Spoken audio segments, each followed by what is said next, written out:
I mean, I would never in 1,000 years been like, oh, I'm going to be a professional triathlete. For me, it was like something probably with ice hockey maybe, or teaching, or just this sequential, I guess. Yeah. And my mom was a teacher, so it was like, oh, okay, I'll just do this. And you just stumble along and find your way. But for me, this was never, ever something that I would ever have thought of. And now it's like, back to I get to do this. I wouldn't trade it for the world. It's like, I get to go out and train and race and be competitive every single day of my life.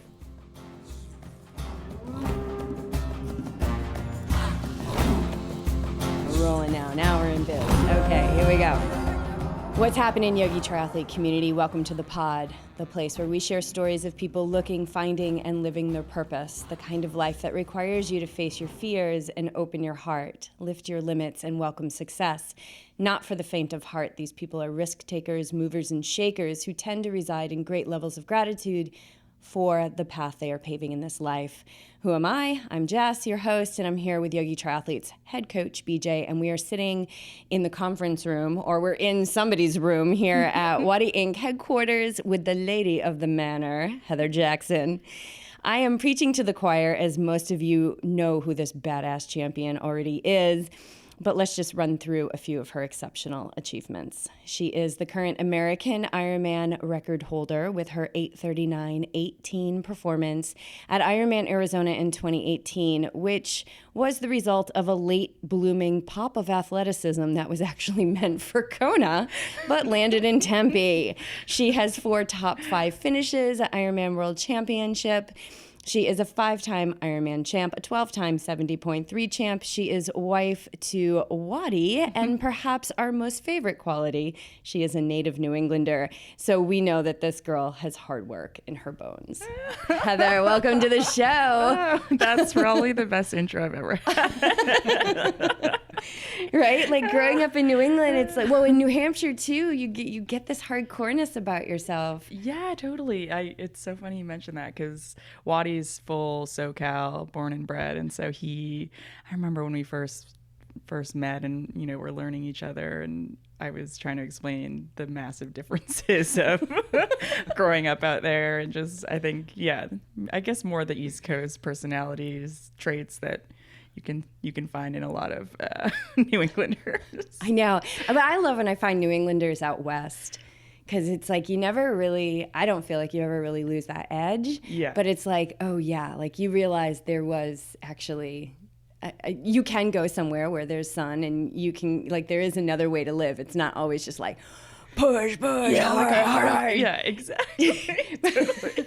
Did you come from a family of hard workers? Oh my gosh, yeah. That's literally shaped my entire life. Like I was mentioning just a second ago, I was out visiting my grandpa. He's 94. He refuses to go into a home or get any sort of help. He literally, is still crushing it. But he was a mason. He built any brick building in our town of Exeter, New Hampshire. He basically built. So, and he was still building stone walls, fixing people's foundations, literally up till like 4 or 5 years ago. Like you could find him on a roof fixing a chimney at 90. I mean, he's just, one of the hardest workers I know. And I mean, he fought in World War II, and I go back there and just listen to stories of like, oh, I told him I raced in Spain this summer, and he's like, oh, last time I went over there, it took us 3 weeks to get there on a boat, and everyone was sick, and he's still like referencing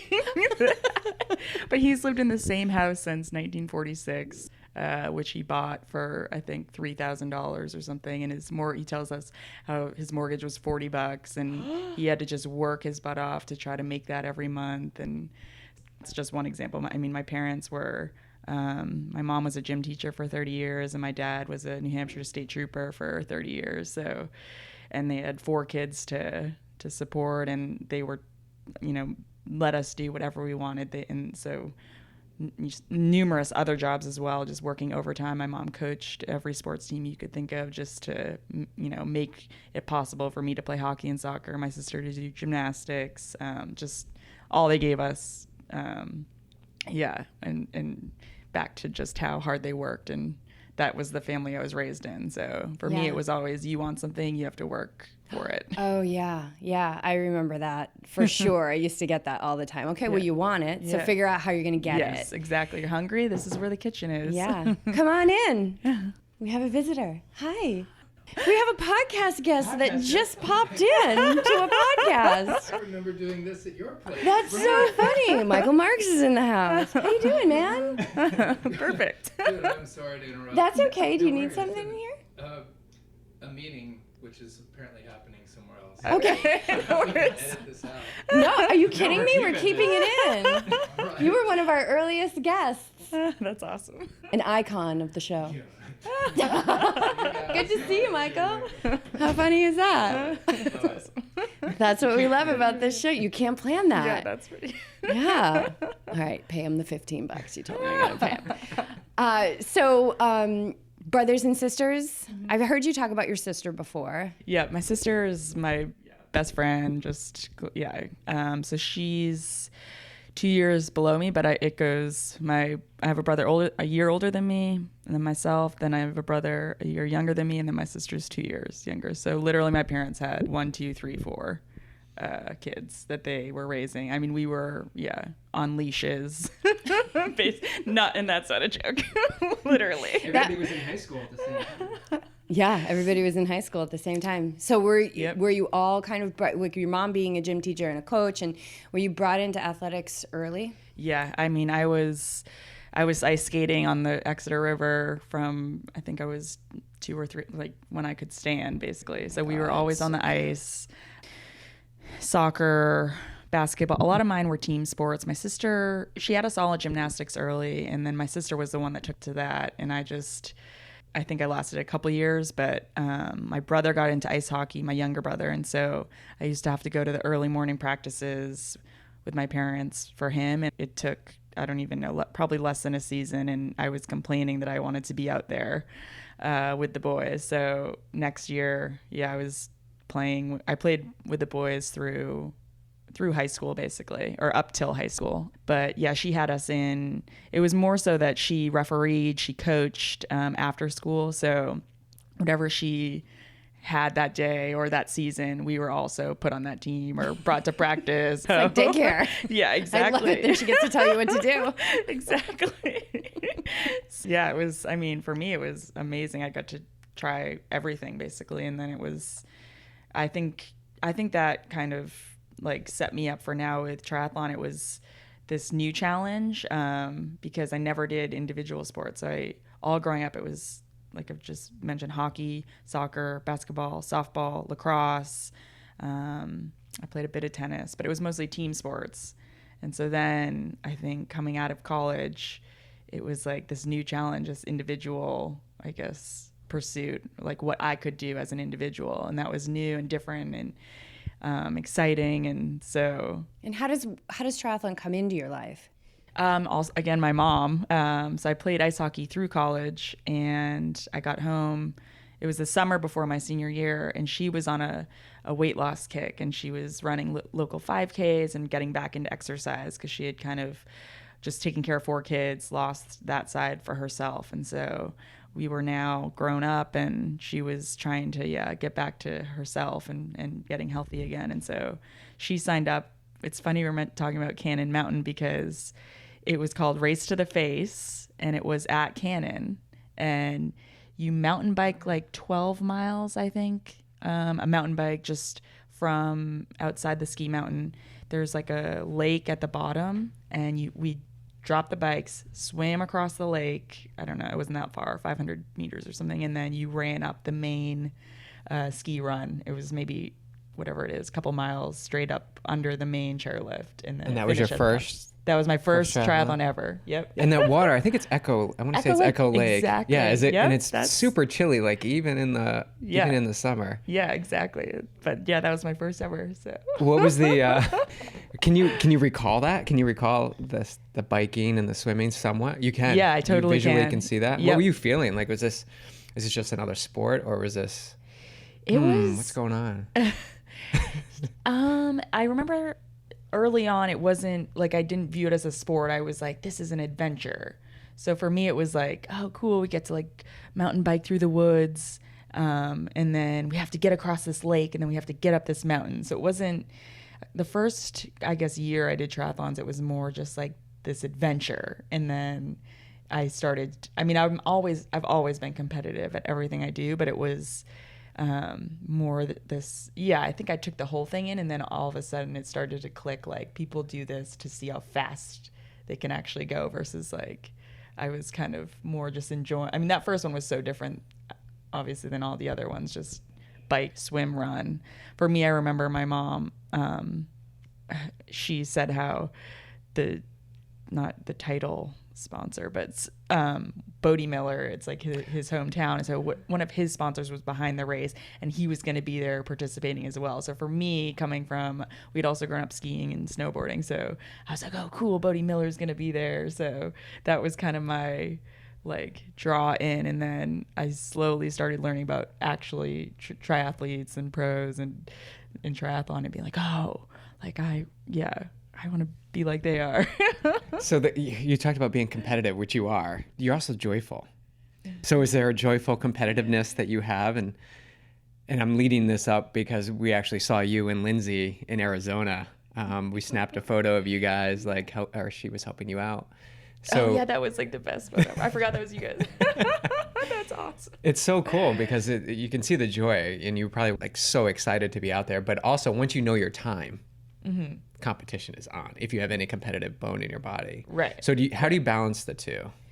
Yeah, it's interesting because I've tried the like going into a race super serious or being super strict every day with every little thing, and for me it doesn't work unless I'm enjoying what I'm doing, or it's hard to describe. Like, you see some athletes, or I do, and this is just probably my own perception of certain top female pro triathletes, and you see them at races and they're very straight faced and game faces on and serious, and I'm still serious, but I'm serious in my own mind about my own performance, and I want to get the best out of myself, but I can't be that, like, my headspace has to be just enjoying, having fun, being relaxed, or else I actually end up having even a worse day. So my main thing is just always saying, like, we get to do this, that gratitude of being here, being able to do it, versus there's so many friends that can't, they're either sick or they're injured, or, I mean, there's so many people at any given day that can't train for whatever reason, can't race, and I get to do this. So I'm just every day, I know how lucky I am that, well, one is my job. I'm not sitting in an office somewhere,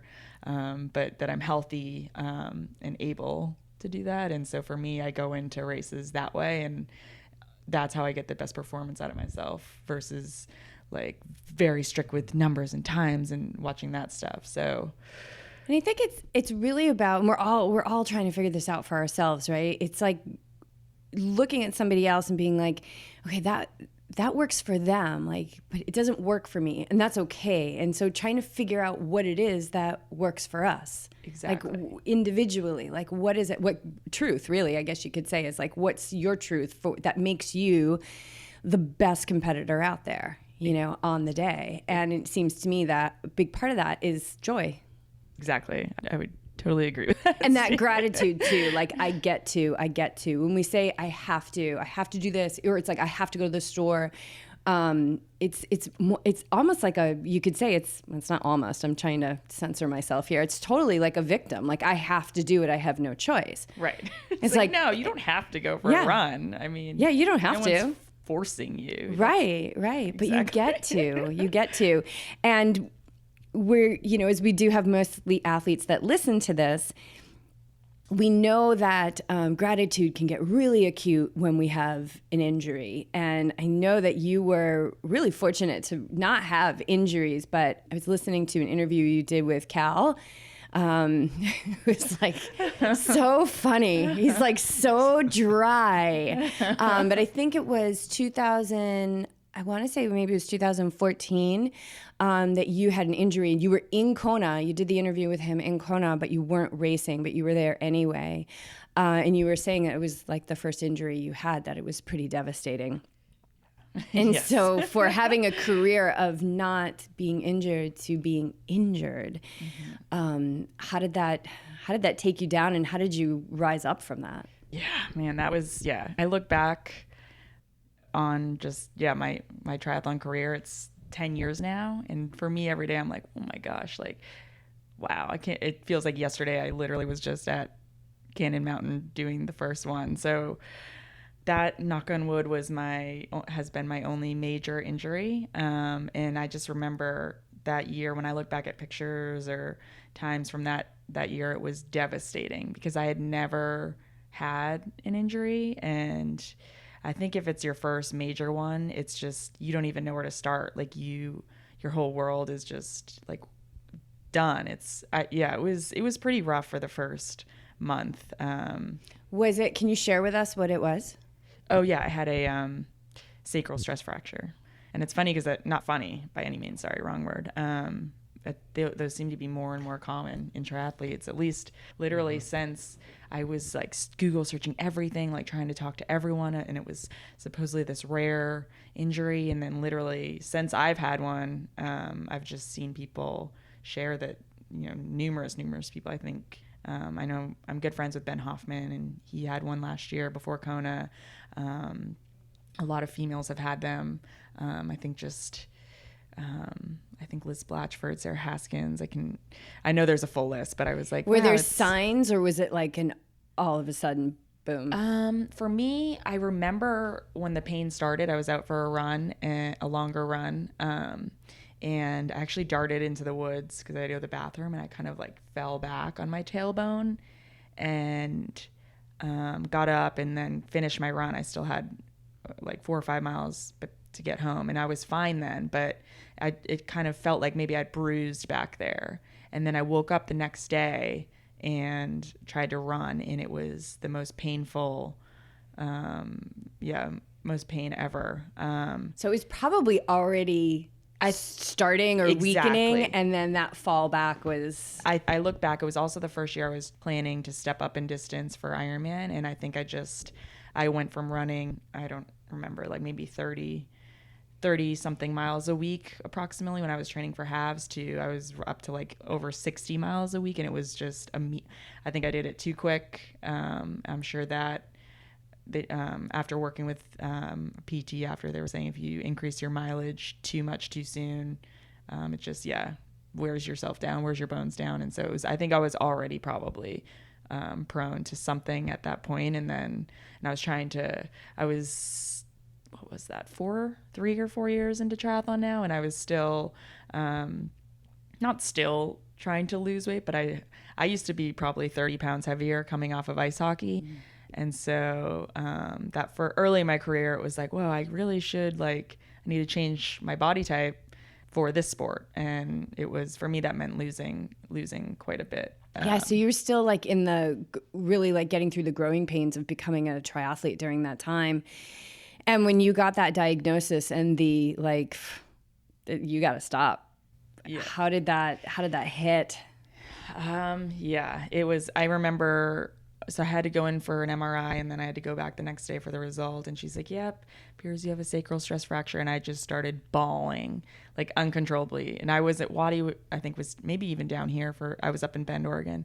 He wasn't with me. So I was just bawling. And I think this doctor had no idea how to respond, because she's like, it's fine, you'll be good. In 8 to 12 weeks, you can resume again. And I was like, 8 to 12 weeks. And it was, I think I was meant to leave for Escape from Alcatraz. It was early June.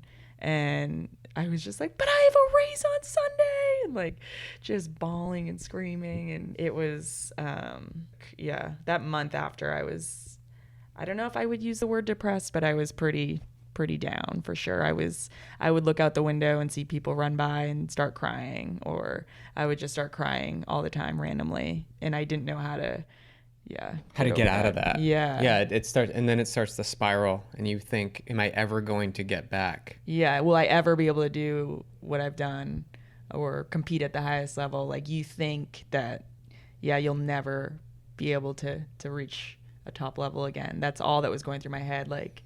yeah, I'm done. This is now, what am I going to do? What am I going to do with my life? What job? I need to get a job now. Like, you just assume the worst. Yeah, it was pretty bad.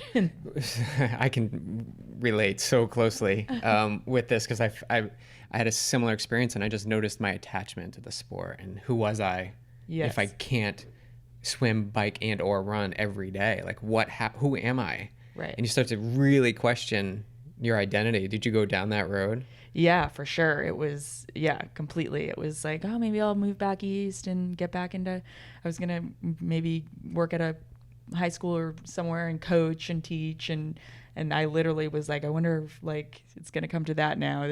Like, you literally are like, what am I going to do now? Like, you think it's the end of the world. Yeah. And there's people probably around you that are like, Heather, it's okay. You're gonna come out of this. Yeah. But in your mind, it's really dark. Like, you can't see the end. You can't see the other side. Oh, totally. So how did you finally, like, how did you rise up? How did you get pulled out of that? Or was it just over time? Yeah, it was it was probably a month, because I don't think I did anything for a month. Maybe 2 to 3 weeks I did nothing, and then they said I could get in the pool again with pull buoy and band on, so that I wasn't kicking my legs at all, but I could just use my upper body.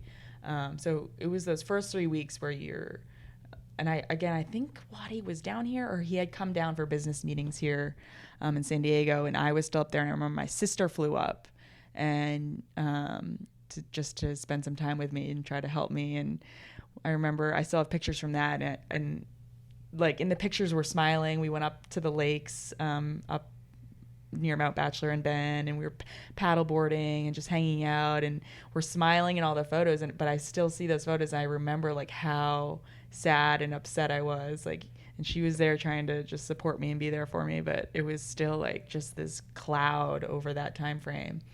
So then when I was able to swim again, it was like, okay, it gave me something to focus on. So I was like, okay, I'm just going to swim as much as I can. This is like my weakness. I can work on it now. And so I was literally going to the pool like 3 times a day.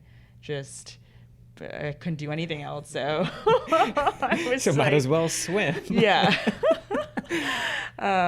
So I think just as you emerge from, like, okay, you're allowed to start doing activities. I think at 6 weeks or 8 weeks, I was able to get back on the bike, just on the trainer, not with a lot of weight. And then I think they let me start running at like 10 or 12 weeks. So, and it was like 1 minute on, walk a minute, jog for a minute.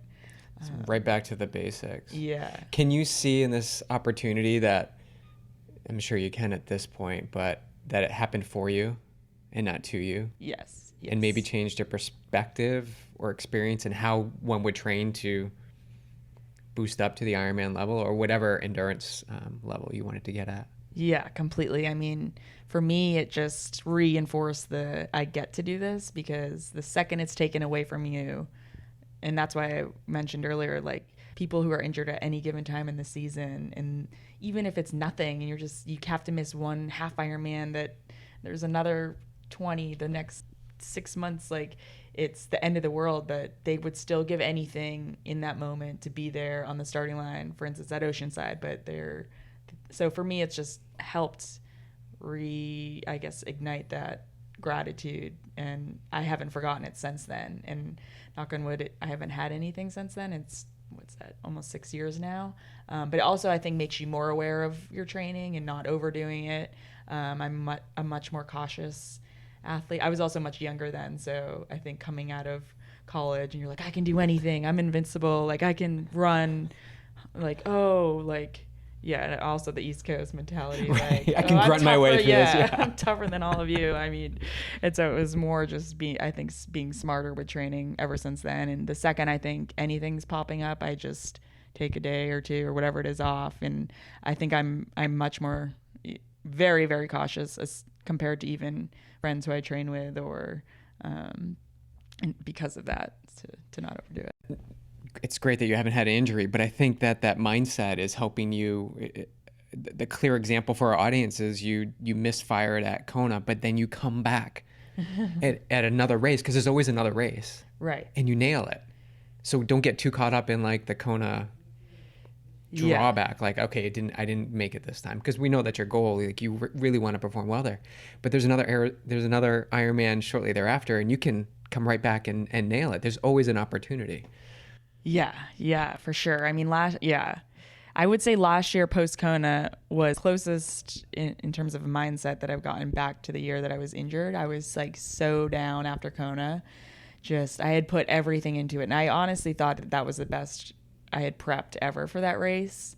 And it was just, devastating I just remember I knew I was having a rough day 10 miles into the run, and I was walking, cramping. I hadn't fueled properly. I'd done everything in the race that I talk about not doing. Like, I was trying to chase so-and-so down or this, and I didn't fuel right versus just doing my own race. And for 2 weeks following Kona, it was like, what was I doing? Like, what was I doing out there? And you're just couldn't get over that. And then it was like, okay, forget about it. Let it go. There's another opportunity. And so for me, Arizona last year was just like complete revenge race of just do exactly what you wish you had done on the day in Kona. And here's your chance to show, what you've done in training and how I thought I could execute. It was beautiful to watch. We were watching it, and we know Carrie pretty well, just being local here. And she also didn't really have the Kona that she wanted, and then you both went and just crushed Arizona. Like, really had these career, I would say, like these, just the performance that you hope for in a career as a professional athlete. Oh, totally. I know. Carrie, it's so funny. Carrie and I are such similar athletes, and so we're always close if we're ever racing each other. So it was, I didn't know if I was going to get her on the day last year. We go back and forth. Because if you know her, you know she's got a fire that does not go out. Yeah. Oh, yeah, exactly.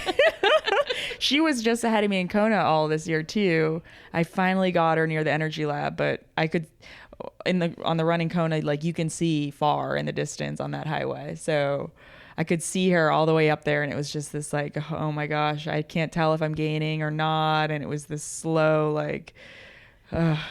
Tell us about that. That, I guess, the word that's coming to me is almost like this camaraderie, right? So you're seeing these girls, somebody like Carrie's had a long career, you've had a long career. You're seeing these girls year after year in Kona, and it's like, do you see them? And you're just like, okay, here we go. Here we go again. Like, what is that camaraderie like on race morning? Let's talk about Kona specifically. With these girls that you just keep seeing over and over, year and year and year. They're still here. Yeah, I know. No, I mean, I think it's pretty cool. Like I was saying earlier about like being serious or not. I mean, I'm still serious when I race, but for me, it's, all the girls, and on any given day, anyone could have the day of their dreams. And so you just hope on that day it's going to be you. But I don't, not like someone, if it happens to be their day, it's like you celebrate that as well. Like I would love for Carrie to have an amazing day, or I'm good friends with obviously Lindsay Corbin, or just, there are people that I'm closer with in the sport, but I mean, everyone in the pro field is training as hard as they can every day. And so if on that day it's their day, it should be, I see that as amazing for them. I obviously want to have a good day myself, but everyone's so close that it really comes down to just you have to nail every little thing. At the Ironman distance, it's usually nutrition is the limiting factor in terms of if you've like got enough nutrition in on the bike to prepare yourself for a good marathon, and it comes down to that run, with how the female field has risen in terms of run ability. So it's like that balance, I think, of just executing on the day. So you're one of those girls that's taken that level up, though. Like you're part of those risers for sure. You're changing the game. I mean, you and a lot of the other women out there are just really, really miraculous, and you just keep stepping up to, okay, well, this is what we got to do now. Let's go back just a little bit, so we know how you got into triathlon, and but when does it become like, okay, I'm going to do this professionally? I know you nailed a couple of your first ones, and but when do you realize like this is something that you can do as a career? Like you're Good. You're great. Hate that word good. I'm done with it. Blah, it's so mediocre. Well, graduated college in 06, and then I actually traveled for a year. I was over in Thailand teaching English for a year. I got back and got a teaching job out in San Jose, California, and that's where I got more into triathlon. There I found the local tri club, started just going to all the group workouts, and then did probably 3 or 4 races that first year I was out there. So that would have been 2008 in the 18 to 24 age group. So I think maybe I started with Oceanside that year, 18 to 24, and it was when Oceanside had slots for Kona. So I got a slot for Kona that year, and then was training again back up in San Jose. I think I raced they used to have the Boise 70.3. Mm-hmm. So I'm up there teaching, trying to train. Like, I was not probably the best teacher there was, because I was just like, when can I train? Like, well, I'm out of school. Like, I should be grading these Everybody papers. gets an A. Yeah. Exactly. Teachers gotta go. I gotta get to the pool.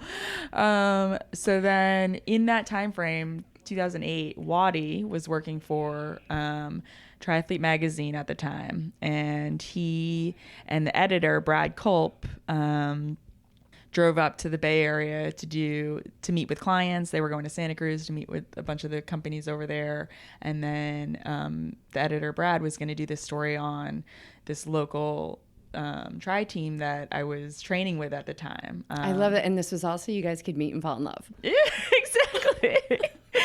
But so Wattie and Brad come up, and they have this, it was actually, say, an office like this, and they brought in some of the top age group triathletes, and they were going to do this interview story. I remember I walked in, I rushed over from school, and I walk in, and I open the door, and then I see Wattie. And I tell this story because I was like, yeah, it was like love at first sight. I'm out from the East Coast, and I'm like, oh my God, I'm moving to California, like all these surfer dudes. And I'm picturing, like, I think more what you see down here in SoCal, but I'm up in the Bay Area, and I'm working at a private school that is primarily transplants over from Asia and India. And I just wasn't seeing this surf California vibe that I was like picturing with California. And literally Wattie was the first. He had like a flat brim on, he had his Vans on, he had like these baggy surf shorts on, and I was like, my God, finally. There's one. Because is he from SoCal? Yeah. Yeah. I mean, it's almost like, are you serious? Like, sometimes I go down to the beach and I'm like, are you serious? Like, these people do actually exist. It's so awesome. So it was just funny. And then I met him first time there, and then we went from the interview, I guess, office area to every Wednesday up there. There was a Wednesday ride, and he turns out to be he was actually a pro cyclist. So he's this badass cyclist at the front of our group on this Wednesday ride.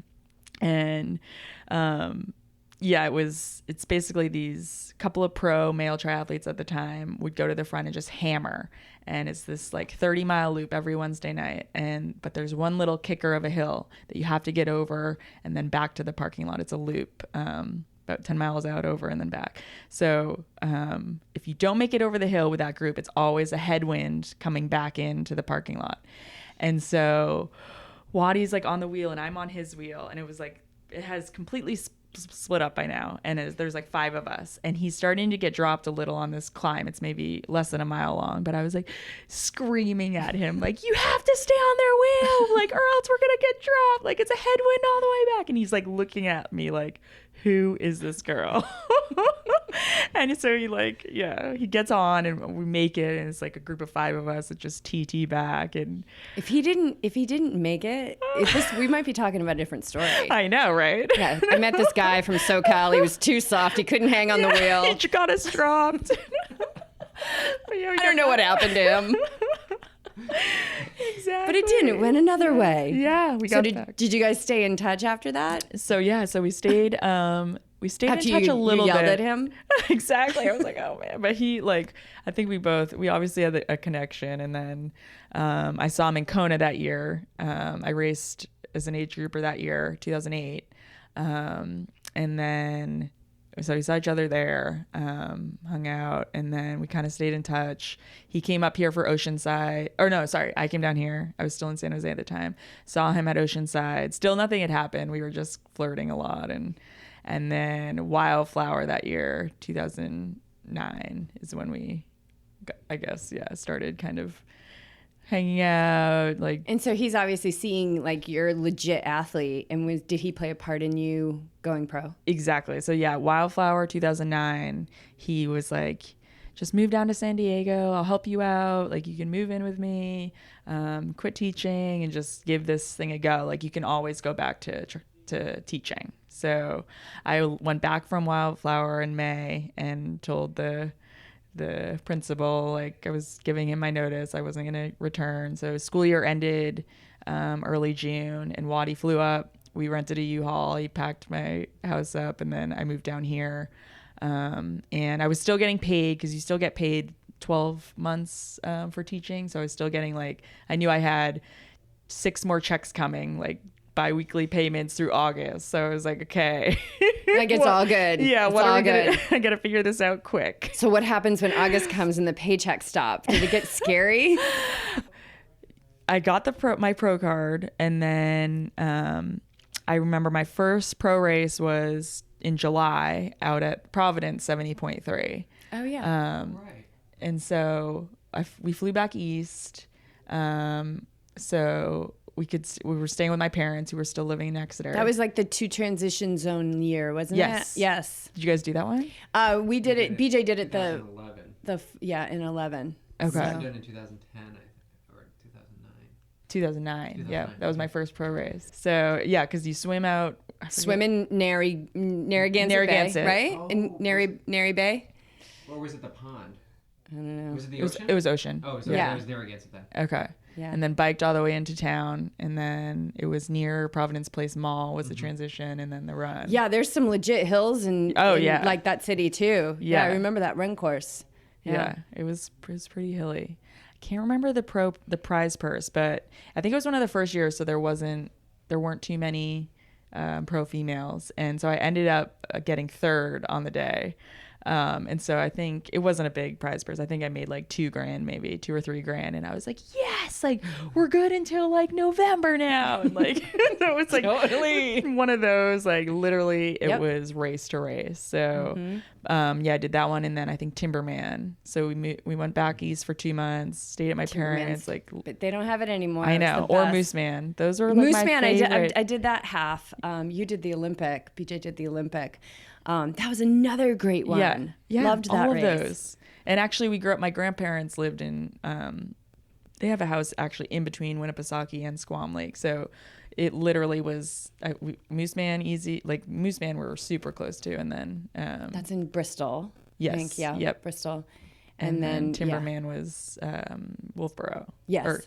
So Great races. Yeah, those were. And they're no more. No, none of them. Providence was good too. I liked that. Yeah, one. Providence was good too. Yeah.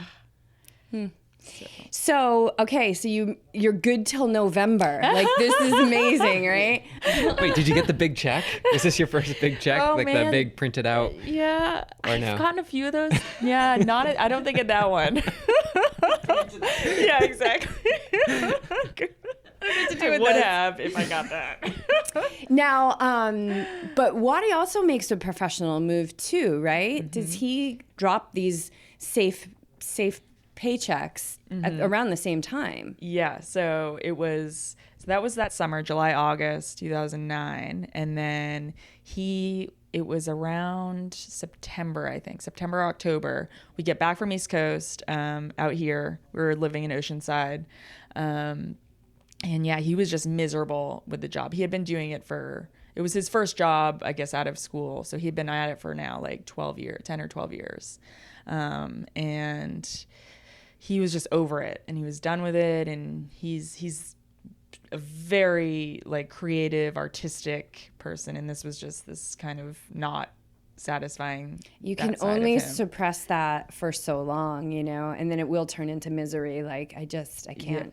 Yeah. You just try and push that down. Yeah. You can't. It's got to come up. Yeah. And he just, he had all these ideas, and he now, after 10, 12 years in the industry, knew all these. He was the global ad sales. Sorry, I'm butchering the title, but he was the head guy for ad sales for Triathlete magazine. So he had all these connections to all the companies that he would pitch or try to sell ads to for the magazine. So now he has all these connections and relationships. Exactly. Like, they know him. He's friends with all of them. Just, he's such a good guy, and he's friends with everyone. And he was already kind of giving these companies advice in terms of like, oh yeah, did you see this race? Like, so-and-so's up and coming result, or like he was already, I guess, pitching athletes to companies or making introductions, because he was also friends with all the athletes. Again, just from being like a guy out and about and like meeting all the pros. He would let a bunch of people come here and live with him and train. Some of the Aussies would come over and crash with him here in Carlsbad for, a month at a time. So he just had all that, and he started helping out more officially. I think he had 3 or 4 pros who were young at the time. So Ben Hoffman, Joe Gambles. I was obviously trying to make it. Trying to think who else early on. Fraser Cartmel, I think. And he started officially helping these pros get contacts, contracts, deals. And in the back of his mind, he was trying to get going like a brand. He was always into fashion, to design. He's very stylish, and he, coming from cycling, had seen the effect of rock racing, forgetting all the obviously black cloud around that team, but just what they did in cycling. You have standard boring kits, boring teams, and then they come in these crazy kit designs, like driving to races in these Cadillacs, like playing like rap music, and it just like changed cycling. And he had been there for that, like just the local crit scene here. And so he was like, triathlon's so boring. Like, everyone's in these kits that are just, at the time they were very standard, just like a black or blue, light blue. They were terrible. Yes. Yeah, exactly. The white. standard. Yes. Just, and so he was trying to just plot out this, like, how can we do something different? And then also just being a marketer at heart, of like, when he's working with these young pros, like, how do you stand out? If a company's looking to work with someone and sponsor them and market them, like, how do you stand out? If you're going to line up 10 pros right now, like, why should they pick you? Or what do you offer? How can you stand out amongst a crowd? So he's always just had that marketing. I love that. mind. There's so much in there for people who are really thinking about, like, there's something on my heart that I really want to do. And it truly is. It's like, how can you stand out? And you really have to stand out in a way that it cannot be overlooked at this point. Yeah, totally. I think he's definitely achieved that. Yeah.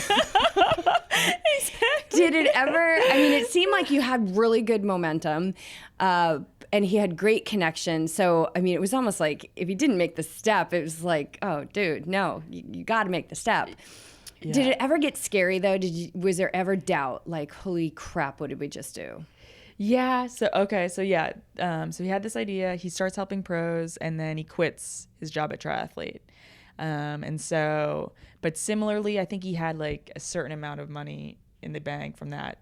Like, we were like, all right, should be good for like 2 or 3 months, or I don't even know if we had sat down and said that, but it was just like, okay, now we have to make this work.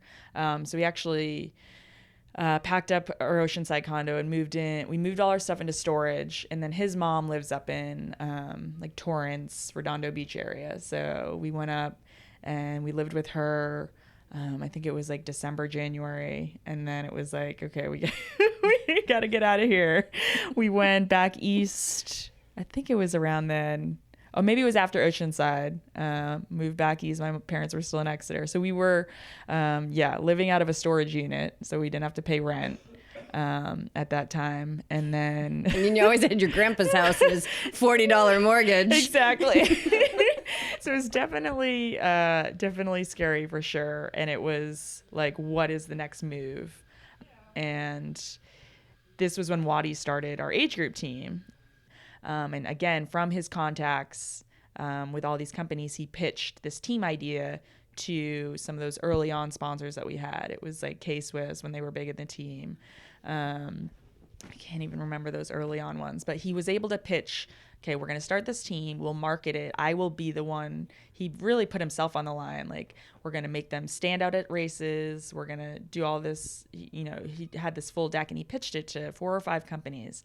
And so they all paid in whatever it was, $5,000 or $10,000, or he got some contracts from these bigger companies. And so it was like, okay, we've got $20,000. It wasn't for us to live, but it was basically like, this was his job now. And so he put everything into those first years of that elite team, to market, to make the sponsors see, a return on their investment, really make a stand at all the races, a splash, really stand out. And so at the time we used Squadra, who was here, in, I think, Vista, this area, to make the kits, which he designed. But again, how are we going to stand out on course? We have all these age groupers. I think we picked 50 that first year promoting these products. Herbalife was another big one, I remember, because they've been with me since day one. So that's why they've been my biggest supporter, and they supported this team with Wattie and I. And so all of a sudden, like, this team's getting noticed at the races. I think this was 2010. And so then other companies kind of latch on and see that, and they're like, oh, let's be a part of it. So maybe we got a few more the next year. So it was kind of this, like, not luck, because I remember how hard Wattie worked, to make that happen and make it work and make sponsors like happy with their investment into this team. And so, but that was how we kind of got by those first 2 years, living out of the storage unit, and then just literally, like, yeah, him working so hard. And meanwhile, the team had the sponsors that were behind us on it, but then he was using he had his W mark, huge across the chest of those first kits.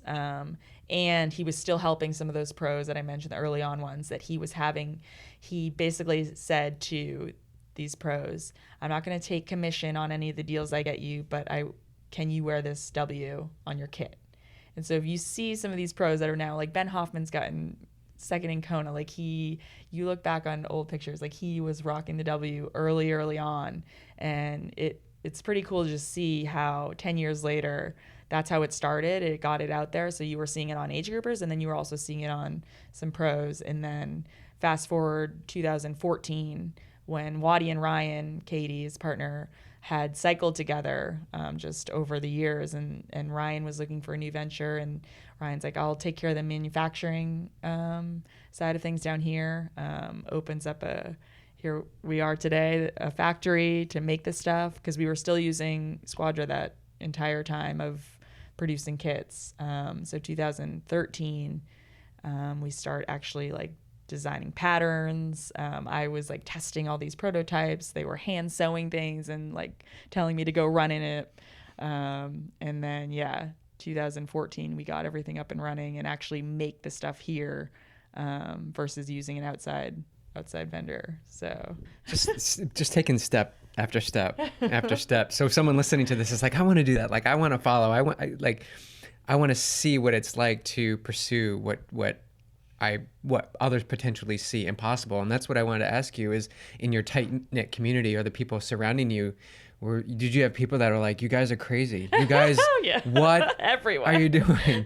And how did you combat that? Like, how do you navigate that? How does someone navigate that? Because that can be so strong and debilitating. Yeah, it's funny you say that, because I always, and Wattie will 100% say this, like, I always doubted everything, and I'm like, what are we doing? Like, why would anyone buy a kit with a W on it? I don't get it. And what was his reply? He's like, well, why do you buy, like, a Burton snowboard jacket, or why do you buy like this?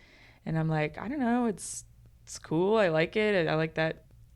That was his response in this sport, because there was nothing like, he's like, I wouldn't buy any of these kits. I wouldn't pick this kit to race in. And he's never, I mean, he's done a few triathlons, and he's like, there's nothing there. So he saw a missing part in our industry and went after it. And people, I think most people that told him, like, you are absolutely crazy, were the clothing companies that were already in business and were like, well, you have no idea what you're about to get into.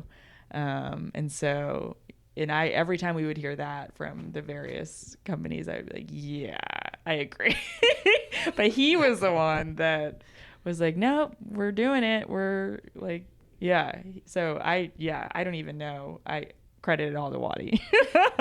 Did you have like, did you feel a security because it was like with like the two of you together? Like, okay, so let me buffer this by saying I don't know what I was watching, but it's a video of him and he's tracking you at Ironman Oceanside and he's giving you splits and all of this, and he was saying how, you know, people were like, you're crazy, you quit your jobs, like what are you guys are doing? And he just said like, but I have Heather. Like I've got Heather, right? Like we've got love. And how powerful is that when you're really taking a step off the cliff? Oh yeah. That's everything. I mean, at the end of the day, it's like, yeah, at any point, if this isn't working, it's like, well, we have each other. We love each other. We're happy. We're like, yeah, we have each other. And so if it doesn't work, we'll just figure out the next step, but we'll give this a go. And yeah, like you're saying, at the end of the day, we have each other. So it doesn't really matter what's going on. Yeah. And being a New Englander too, you know, as BJ and I risked a lot, everything for what we do now. I just remember our core people were always like, you guys are survivors. Like you'll do what you need to do. If you need to get a job in a restaurant, if you need, and I have been on the like Starbucks employment thing, like, okay, I'm going to just fill out the application. And then I was like, no. Wattie was going to do that too at one point. Yeah, that's so Starbucks gave me hope because I was like, at least I can throw down some lattes. I hear they have health insurance. Like exactly. That was the thing, I think. Yeah, the health insurance. Yeah, like we don't have insurance right now. Like what are we going to do? And I think we just had the emergency, whatever it's called, one at some point. But I'm sure at some point you probably didn't have any. And it's just like, you gotta live from, well, I don't want to put words in your mouth, but do you feel like you've got to live from your heart, like what your heart says? Oh, completely. Yeah. You have one, and how I view it, like, yeah, you have one life. And so every day, like, you make the most of it because you never know. Anything could happen any day. So, I mean, make the most of every single day that you get to be here and live. So that's kind of how if we weren't happy right now, me with triathlon or Wattie building this brand, like, we would find what does make us happy. So, yeah, just grateful that it's going well and that we're able to do this every day. That's beautiful. So now you've got the elite team, you've got the hit squad, which is huge. And we interviewed Tran, who's, kind of heading up, like he's heading that all up. And, just knowing Lorenzo from being around here, they obviously revere you, the lady of the house. But what do you pull from them? You've got, all these people that are just supporting the brand, supporting you, supporting Wattie, loving what you guys are putting out there into the world. What do you pull from them? Oh my gosh. Yeah. Honestly, like every day we're just so grateful for the crew that has supported Wattie and I. Two has stepped up the last year, over a year now, with our teams. And he is incredible, like absolutely incredible. He is one of the smartest guys out there, but he's so organized. He's so professional, and he gives everything. He has a job with, I think, Microsoft or Google. Yeah, like he's not. He's yeah, like he's a full-on brainiac. Yeah, he's got a pretty legit full-time job. Yeah. I think he's got a baby at home. Yeah, exactly. A wife, and, but he's like, we have weekly team meetings on like what's going on with the team, events we're going, planning for the year, sponsorship stuff, sponsorship relations. He's doing all the sponsors now for the elite team and the hit squad, and he every week is just like comes on with like PowerPoint presentations, like all this stuff, and I'm like, how do you, like, you are insane. Like I struggle just to like get back to an email from like 2 months ago. He's incredible. And so it's just, him. And then Lorenzo we hired this time over a year ago. And it's just, Lorenzo has literally, we credit just taking this brand from not questioning what was going on, if it was okay, but literally elevating to, in business or with, say, my only experience is clothing company, but it's like there are these steps where you're either staying stagnant or you know, you have these growing points where you're either going to keep growing and make it, or it's like, what are we doing? We're kind of just stuck here. And he has just brought it to this whole other level just with him being on and part of this company. And it's his positivity, his enthusiasm is just, so with Lorenzo, we've hired Toshi as our marketing director. It's crazy the people that one, to see the growth of the brand, that we're able to do that, because we were at that point where it's like, we need these positions, we need these people helping us out, because we can't just handle it as like 3 people here ourselves anymore with everything going on, and then me still racing. Like, I used to help run the team early on, and then just with training. So yeah, just the fact that we're able to do this now with how we've been able to grow, and then the people that want to be a part of this and are so enthusiastic, and so we have this incredible team. What's it like when you're out there racing and you're seeing like the W is just going by you, like 20 people, 50 people out on the course with you? I mean, you guys are huge. Yeah, it's absolutely crazy. Just, yeah, I still like, I find myself in races like, oh my God, another one. Like, cause for me, it's still like picturing the days that we were hand sewing it here, and now we have all these people that want to support us and want to support the brand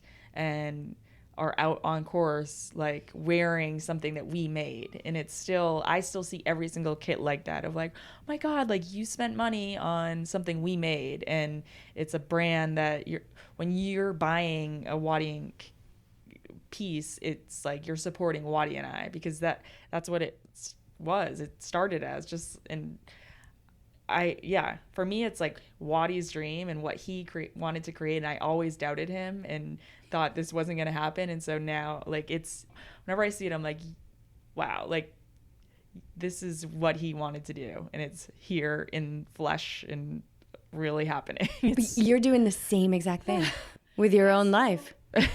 With your own life and your career. Do you see that, right? Oh. Yeah, that too is another one. I'm like, wow, this is one, because I didn't grow up doing triathlon. It was never East Coast. It wasn't big ever. Like, I think it's bigger out there now, but it wasn't a sport that you grow up knowing about. No, the roads aren't, I mean, yeah. I don't think people understand. Like, yeah. There's no bike lanes. Yeah, exactly. At any given time, there'll be a large piece of the pavement that's missing. Yes, exactly. And swimming is pretty much indoors all the time. Yeah. Rarely is it outdoors. I would say moving out here from there was like, that was the biggest bonus. Yeah. Was being able to swim outside. Yeah, no. I mean, I would never in 1,000 years been like, oh, I'm going to be a professional triathlete. For me, it was like something probably with ice hockey maybe, or teaching, or just this sequential, I guess. Yeah. And my mom was a teacher, so it was like, oh, okay, I'll just do this. And you just stumble along and find your way. But for me, this was never, ever something that I would ever have thought of. And now it's like, back to I get to do this. I wouldn't trade it for the world. It's like I get to go out and train and race and be competitive every single day of my life. Yeah. Does it feel like that's pretty purposeful for you? Like you've got this life that feels pretty on purpose? Yeah. It's funny as I move into my later years in the sport, because now you start to think about, okay, I've got how many, I don't know how many I've left, but it's not this infinite number from back when I was 25. So now it's okay, maybe I have 3 potential years left at the highest level. 4, like, I don't know the number, but I know that's something that's on the horizon, just preparing for the future. So for me, it's like making the most of every single day with my training and my racing. But yeah, finding this purpose of like, this has been my career path, which is, again, absolutely incredible. Like, I'm so just, how can I use this now for the future? How can I use what I'm doing right now for other things that will maybe blossom into the next chapter for me? I've been able to create this not platform, but this like, okay, do I want to coach? Do I want to help inspire other women? And is it in triathlon? Is it in other things? Is it like using what I've learned in this sport and all my friendships and relationships and everything of, okay, how am I going to kind of merge into the next thing? More so this year, I started thinking about it, and the next, I guess, couple of years will really be like make the most of when I can race at the highest level. And I think I still got 2-3 more years in me of really competing with the best, and then see how to make that move of the next chapter. So the unknown, do you embrace the unknown? Do you see it as exciting, or do you get caught up in a little bit of the hesitation and the fear? I'm trying to embrace it. I think last year or early in the year was when I first started clicking, like, okay. And as a pro, you deal with contracts and sponsorships and like, okay, how are we going to position ourselves and phrase this of like, okay, like, yeah, like I want to race for X more years. We hope that you would want to keep supporting me. And so we were talking earlier about how this is contract season. So it's like, okay, positioning with companies that have supported me for so long and possible opportunities with them. I'm like embracing like the other side of the racing shoe, I guess, of like, okay, or like I mentioned, Herbalife's been behind me from day one, and they've asked me to do some other things, like speaking engagements, and I'm a horrible public speaker. Like I hate, this is fine. We're like sitting here, the three of us in a room, but like I've had to get up at events for them last year was at the Texan Houston's football stadium, like 40,000 people. And I had to get up on stage, and it was terrifying. So for me, it's like, okay, these new things, like, okay, yeah, I could be a motivational speaker, but for me, that means I can't just go do that. Like I have to practice or learn it. So now I'm like browsing online courses or like things to work on that. So it just gives me some new things of like, just I guess to go after. Yeah, exactly. Yeah, and these are just there's just gonna be more and more opportunities for you. But it's funny you mentioned the obligations and your timeline for the next 3 years. So you've already got your spot for Kona. Yes. Yep. So ideally, like an ideal perfect lead up would be like, I don't really need to do anything. I can focus only on Kona. Yeah. But now you've got the sponsor commitments, you've got public speaking, you probably have to do some other races, some other commitments. So it's not like, oh, kick back and let this happen. So how do you balance that and not get too caught up in like, this is going to be the perfect lead up this year because I don't need to really hammer stuff, but how do I balance those commitments that I have? Right. Exactly. No, for sure. And part of that for us is just trying to get, not get everything out of the way. I don't want to put it that way, because for me, it's like, these are new opportunities, but it's try to do most of this stuff earlier in the year. So then we tell a lot of my sponsors, like once July, August hits, it's like, okay, I can't just fly out for this event on any given Saturday. Like I have a 6-hour ride to do. Like so for me, it's a lot of stuff is coming up January, February, March in terms of these other engagements and shop visits or leading runs or like talking or looks like I'm going to be going to the Puerto Rico 70.3 again, which is not a pro race. You're still as a pro able to race in it, but I'm going to be doing it as like a fundraiser for Herbalife, and after all of the hurricane destruction down there, and then donate it back. So just events like that of like outside the focused. And then July, off limits. Right. You're exactly. off limits. So get it. Yeah, exactly. I love it. I will. And just texting with you over the last like couple of days, your schedule, girl, you have been in the hustle. The hustle. I'm like, this girl just needs a day in bed watching some Netflix binge. Oh my gosh. I still haven't finished Handmaid's Tale. Have you guys seen it? No. Oh my god. I hear it's addicting. Yeah. Don't even start. Off limits. Yeah. Awesome. Heather, we are so grateful for your time today. And if whoever is listening to this, if you are a Patreon supporter, we're going to hop off this podcast. We're going to hop back on for a little mini for a few moments. And we're going to dive into something fun that I think people might be curious about. So thank you so much for welcoming us in here to this amazing space and into your life and sharing so generously. We're really grateful. Thank you so much for having me.